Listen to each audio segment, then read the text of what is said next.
Sorry I haven't been around for a while, but I'm back working full time and just getting a few quid together for Christmas. All we're going to do really is trucks 90 degrees. We're going to get all the kit out, 48 hours out, just to kind of recharge our soul. There'll be a bit of cooking, walk around the woods, and you know, this is us just getting away from it all. But come with us. So lots of additions to the truck since you saw it last, but probably one of the major ones is the 270 degree Hawkwind awning. Got it from Direct 4x4.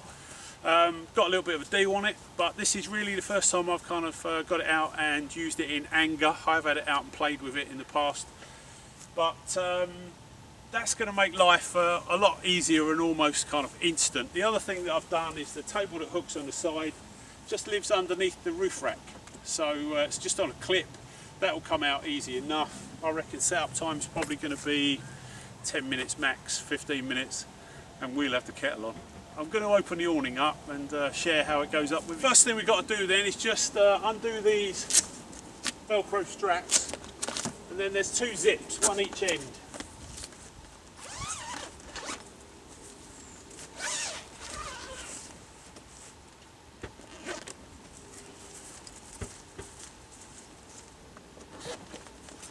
So this is 4 aluminium telescopic poles, some really good quality tent pegs, and about half a dozen guy lines that make up the kind of supporting kit. Once you've got it open, all you do is kind of, I think what I'm going to do as a kind of erecting system really is set the poles up now. So you could roll it all the way out, but that puts an awful lot of strain on the hinge. So what I'm going to, I think I'm going to do is put the poles in it and then walk the poles around. So you'll see it as I do it, but very simply the poles will just support it as it comes out. So telescopic poles, all you do is just sort of turn them. I'm going to put them up to the sort of fairly almost high setting. I'll put them in the awning before I pull it out, because I think it takes, like I say, it takes an awful lot of strain off of the hinge.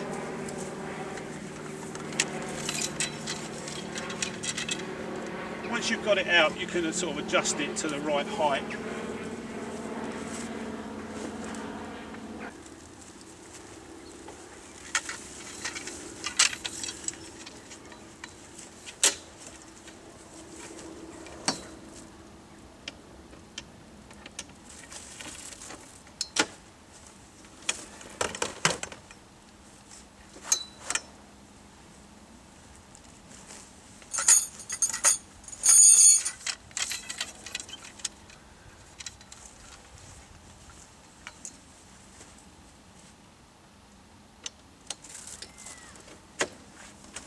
So, like I say, doing it this way just takes the strain off of the hinge, but then I literally just walk them out one at a time.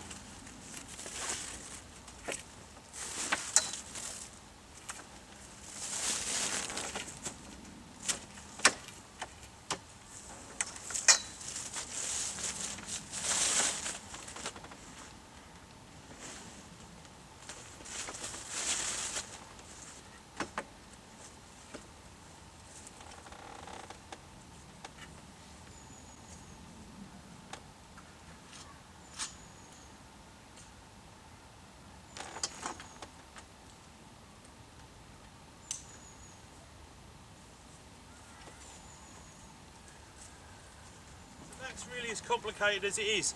All I'm going to do now is sort of straighten up the poles, put the guy lines on, attach the guy lines into the ground, peg them in. There's no wind at the moment, material's fairly taut, but last thing I want to do is be getting up in the middle of the night because the wind's picked up, so best thing is to do it now. The little table is kept underneath the roof rack. There's a clip there, and my idea was to be able to release that clip, take it straight out and put it on the side of the truck, but I just can't reach it, so that's something I'm going to have to reposition. Okay, so all I've done is just emptied the few bits and pieces that were on the roof rack, the chairs, the table I took down. I've got a camp bed that was up there, and the big black bag really was just the potbelly stove, the fire pit, and a big bag of pre-cut firewood. But as I said before, you know, 10 minutes, we haven't quite got the kettle on, but Ladies and gentlemen, I think we're just about ready. The back of the truck hasn't really changed at all. When I changed the shocks and springs, so I put heavy duty, heavy load springs, 2-inch lift shocks on the back, replaced those again. What I did was I measured the top of the wheel arches on either side and I adjusted the load to get the most kind of even ride that I could. So I've adjusted some of the weight. So this box now is all the plates and pots and pans, and the other box is the kind of tool box. And then of course you've got your personal kit, which you know, gets pretty heavy, and then the fridge on the other side. So I've adjusted the load slightly to give me the best even running height. But kind of as you see it, really it hasn't really changed much. I have put an additional strobe light on the back, and I've put some strobe lights on the front. Like I say, it's at a 2-inch lift kit, heavy duty springs this time. I'll give you the whistle stop tour of the truck because there has been, you know, quite a lot of changes. It's been a good while since anybody's have a look round it, but we'll get round to that. This is us ready to put the kettle. Can you hear that? The kettle's talking to us. We're in, kettle's on. This is one of my little fire kits. All it is kind of lint out of my dryer at home. You can use cotton wool, but I'd see very little point in buying cotton wool only to set it on fire. Most of us would generate this stuff. What I do is I take a nice big sort of dollop of Vaseline, which is petroleum jelly, which is in itself, you know, a combustible, and that's going to be your greatest firelighter. The other thing that I tend to put on top of it as instant kindling are pine cones. So I pick pine cones up when I'm out and about, when they're in season, when I see them sort of lying all over the ground. I'll pick up a big bag, do that once a year, and for the rest of the time that I go out, you know, I've always got this is all the firelighting kit you need. So I've got my dry tinder, my dry kindling. These are my homemade firelighters. I've got my bed, you know, and all I'm going to do is just spread out my little bit of lint with some Vaseline on it. I'm going to use a kind of Zippo lighter. You know, what I do with this lighter is I keep a little rubber band on it, because you carry your lighter in your pocket. What happens is your lighter is at body temperature, and all that happens if you don't have a rubber band on it is that the petrol in your lighter evaporates, so you get it out and it doesn't work. It's a little bit of bicycle inner tube, but stops the petrol in your Zippo lighter evaporating. So there's my homemade firelighter. I put one of my pine cones on top of it. Pine cones are full of pine oil, you know, so that's why they are a great tinder.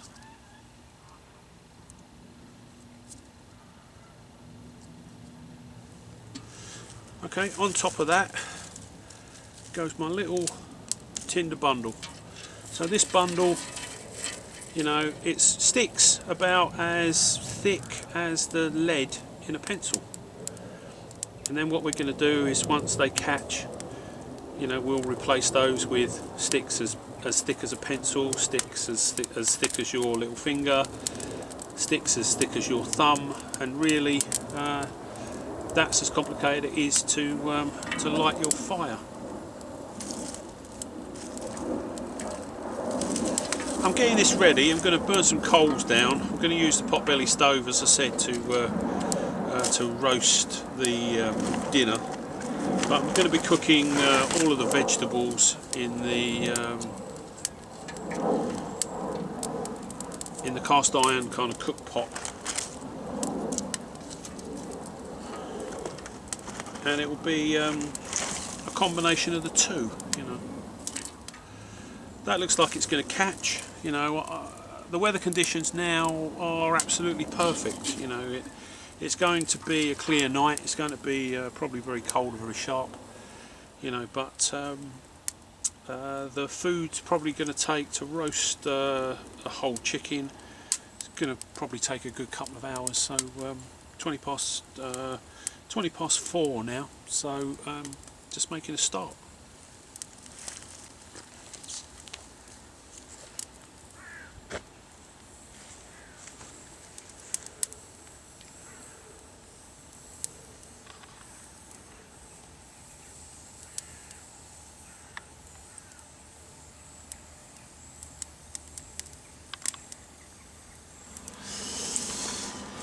Okay, so over the last 6 to 8 months, there's been a few changes with the BOV. Done a little bit of work on it. It's my hobby, you know. As you can see, I don't go to the gym.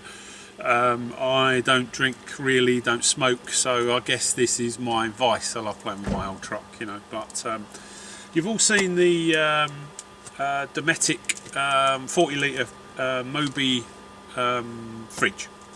The story really with Dometic is that they own Waco. So Waco fridges are amongst the best adventure overland fridges you can buy, definitely in the top 3. Well, they bought, Waco are owned by Dometic, and Dometic bought the company that make this fridge. So it isn't a Waco fridge, but it is manufactured by Dometic, who are a leader in the industry. I'm really pleased with it. What I did is I ran a 12 volt supply from the dual battery, 100 amp deep cycle battery under the bonnet. It's got it goes into a inline fuse box and then runs out to a 12 volt socket in the rear. You can hear it merrily kind of whizzing away. It's got a built-in thermostat, so as soon as it gets to the required temperature, so let's say you can have it on low, medium and high, and so that just means that if you have it on high, it will take it down to something like 20 degrees lower than ambient temperature. That's the best this fridge is going to get, really. But it's got an aluminium shell, armoured plastic construction, and really simple gadget. 40 litres. I like it. It was about £150. If you go for a proper adventure overland Waco fridge, they probably start for 600, 1,000, and then they go into thousands of pounds. So for me, 150 quid for what I use it for was about the right money, and I've been really pleased with it. As you can hear, it's whizzing quite happily away. The dual cycle battery, 100 amp hour deep cycle battery, it'll probably keep this fridge going, I would have thought, for several days, you know. And the dual battery only runs accessories, so the main vehicle battery is left alone to start your vehicle, obviously. I'll take you around the front, show you the gubbins of the dual battery that run this fridge.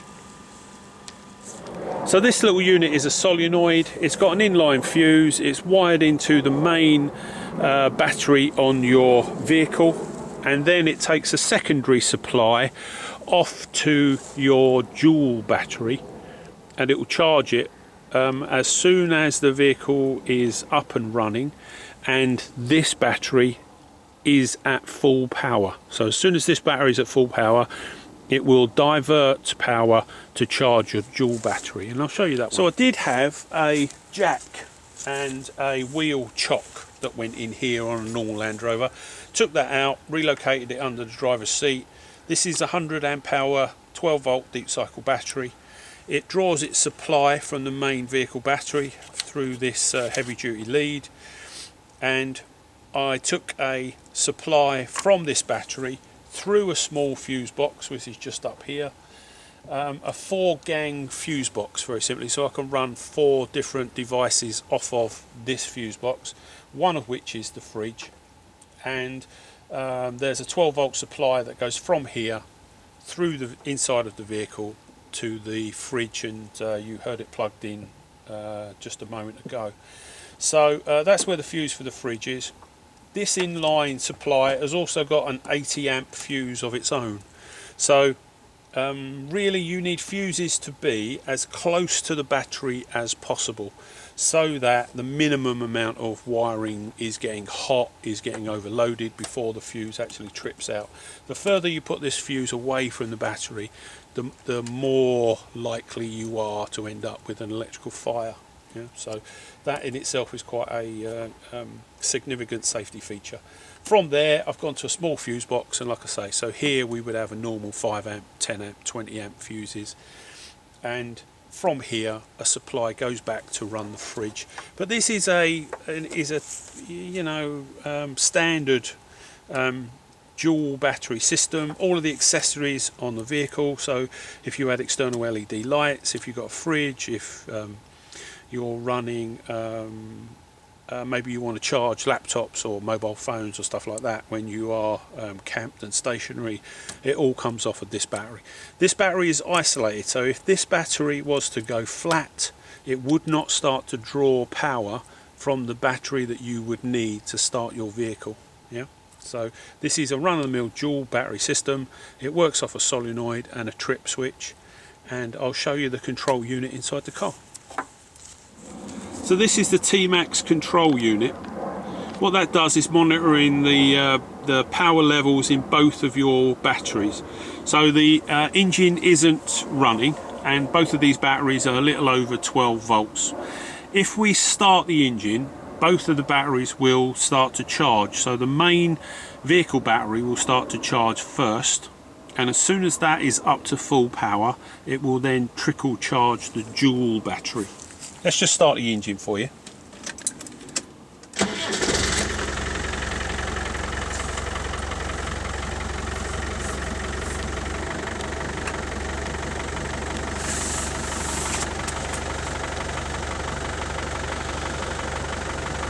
So there you can see that the charging lights have gone right up to 13.5 volts. So the main battery will always charge first, and then I say after that it trickle charges your dual battery, which will be running your fridge, your accessories and all the rest of it. But I like that control unit, gives you a good idea of what's going on and what your power levels are. Really simple to use. You can press a switch on that control panel and divert the power from both batteries to the vehicle to start it, you know, should your main battery be low, or if you need additional power in an emergency. T-Max dual battery system, fitted it a little while ago. To date, really happy with it. So this is another little job that I did recently. I put some LED amber warning lights on it. I broke down a little while ago, and this vehicle's got 8 indicator sort of hazard lights on it, along with the side lights, and I found that not only did I sort of break down because I had a catastrophic kind of water leak, but I ended up with a flat battery by the time the recovery people came. So I kind of thought about it, and I've come up with these really low draw voltage wattage LED lights. So I've put this kit on the front, and I've put something very similar on the back, but the reason I put it on is because in an emergency, you know, if your vehicle broke down and you were there for hours and hours, these LED lights draw a lot less power than your normal vehicle lights would. So this is what I came up with for the rear. This is just a cheap light bar, really. Cost about £30, imported from China, and fitted it in the back window, as you can see. Again, it because I've blocked out the rear window on the truck, I've disconnected the heated rear window, and that's the power supply. So this works off of the heated rear window switch on the dashboard of the car, so I haven't had to, you know, mess around running switches and all the rest of it. But quite a high powered unit, didn't cost a lot of money, and like I say, you know, that is the amber warning, instead of me having, you know, the side lights, the rear lights, the 8 hazard warning lights all going at the same time, which is kind of running the battery down to nothing. I could probably get away with just having the side lights, put the LEDs on, which draw very little power, and I think that's going to A, get me out of trouble, keep me safe, and hopefully not run the battery flat if I am waiting, you know, a considerable time, or, you know, if I'm trying to help or recover somebody else. So it was an idea that I had, committed to it. Fitting LEDs to the truck gave me you know, a day or two of messing around. Total cost was about £60, so took a fit in my head and got it done. Wow, okay, so it's getting towards that time. I've got almost 5:30. Got a beautiful garlic herb chicken, whole chicken, that we're going to cook up. I'm going to do a big pot of vegetables and put them in the camp stove. So they would in effect be kind of stewing with all the goodies in them.